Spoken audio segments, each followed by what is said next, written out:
Audio Jungle.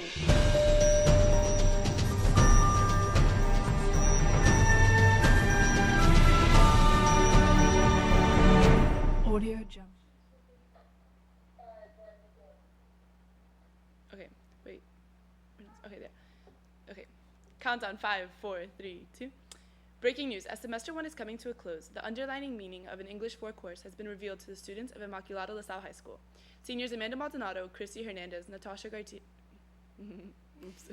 don't cut it. Let me just start. I was going to say Natasha Martinez. Just start it over. Okay. Breaking news. As semester 1 is coming to a close, the underlining meaning of an English 4 course has been revealed to the students of Immaculata LaSalle High School. Seniors Amanda Maldonado, Christy Hernandez, Natasha Garcia, and Sabrina Aguero hypothesized philosophy as a constant factor in their English class. Now on to Christy with more details on the story. Hey, it's Christy Hernandez with your knowledge and values. The research process is one to advance. Oh, was she waving at me? Or what? What's happening?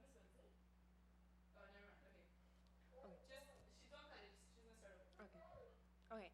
Hey, it's Christy Hernandez with your knowledge and values. The research process is one to advance knowledge in a certain field. There are 3 aspects to ensure that you are getting the proper sources. The 3 aspects are the SCC: the search, credibility, and citation. Search. In order to get your relevant information on your research topic, your search needs to be clear.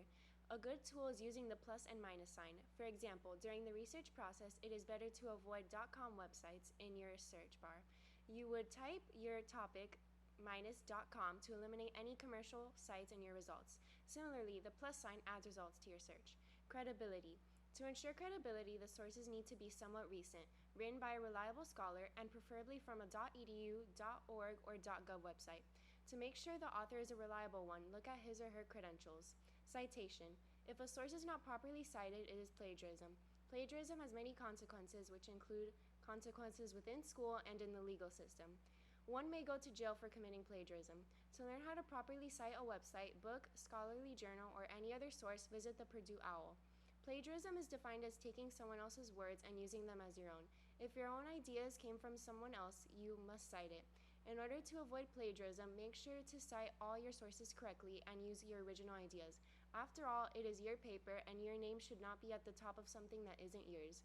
In the words of Homer Burton Adkins, basic research is like shooting an arrow into the air, and where it lands, painting a target. However, with proper searching, credibility, and citations of your sources, your foundation is strong in research, therefore advancing your knowledge.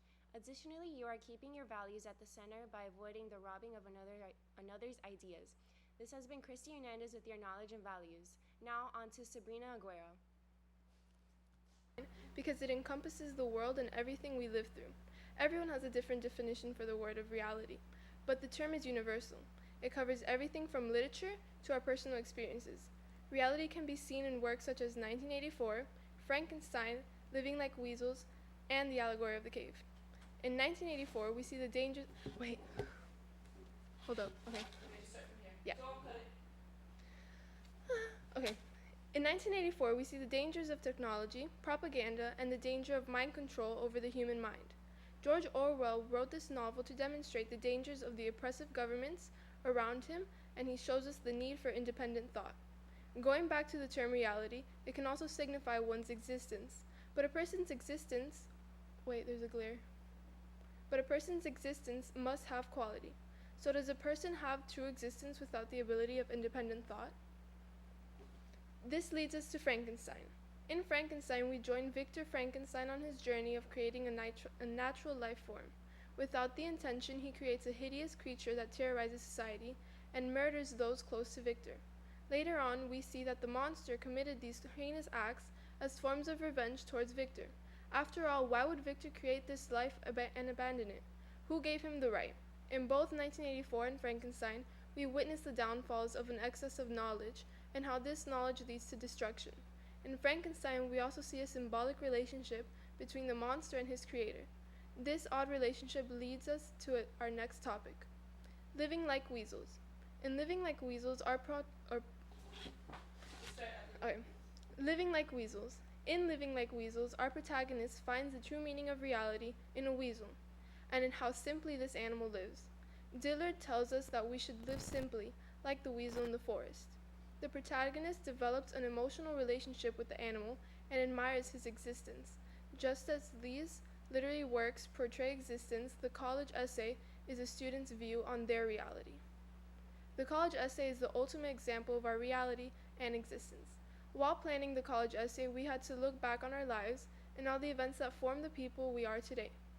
In a way, the college essay helps us in finding those events that are our ultimate reality, meaning that it shows us which event we found essential to our lives. Wait, no, stop. Okay, now on to. Okay.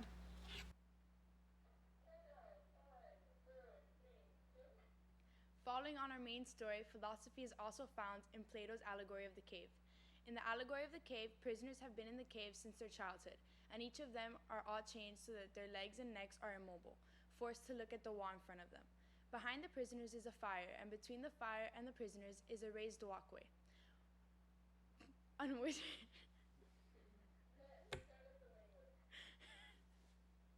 oh, sorry. Wait, where was I? So behind the prisoners. Okay. Tell me when. Behind the prisoners is a fire, and between the fire and the prisoners is a raised walkway on which people can walk. On the walkway, puppeteers have everyday objects such as objects in the shapes of humans and animals. The prisoners could only see these flickering images on the wall since they could not move their heads. They presumed the images to be real rather than just shadows. Socrates offers a plot twist and asks what would happen if one of the prisoners were to be freed. Once being freed, the prisoners could not help but notice that the shadows in the cave were in fact not a reality. The prisoner is able to achieve enlightenment and more. Wait, stop moving it. I keep choking. Wait.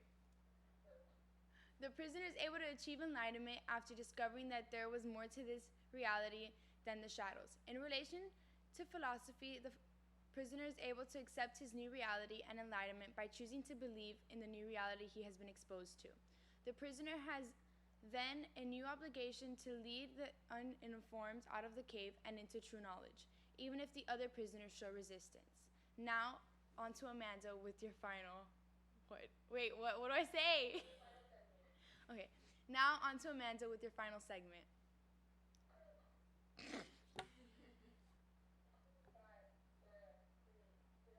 Hey, it's Amanda Maldonado with your Semester 1 recap. As established, philosophy was the underlying message in each lesson. The year began with an innovative summer project where, I can't see. Yeah, a little bit more down. There. Nope, more down. There, okay. Start over. Okay. Hey, it's Amanda Maldonado with your Semester 1 English recap. As established, philosophy was an underlying message in each lesson. The year began with an innovative summer project where students had to differentiate differences between monstrosity and beauty in novels they read. Monstrosity and beauty were used to define characters in the novel read. Every person holds decision and willpower to possess monstrous or beautiful qualities. The first semester also included various Socratic discussions. These discussions were held in form of Socratic circles, which allow students to share each ideas and their own perspectives, and then, which allows students to share their own perspectives on the discussion topic. This allows each student to give their own insight and allow for the class as a whole to develop a better understanding on the subject being discussed. Lastly, the class reviewed the concept as myths as seen within every man. A myth holds, can you put it down a little bit more? I can't see. Okay. Yeah. Okay. Lastly, the class reviewed the concept of a myth, as seen within the man. Every myth holds the potential through man. Myths are oral traditions that are passed down from generation to generation.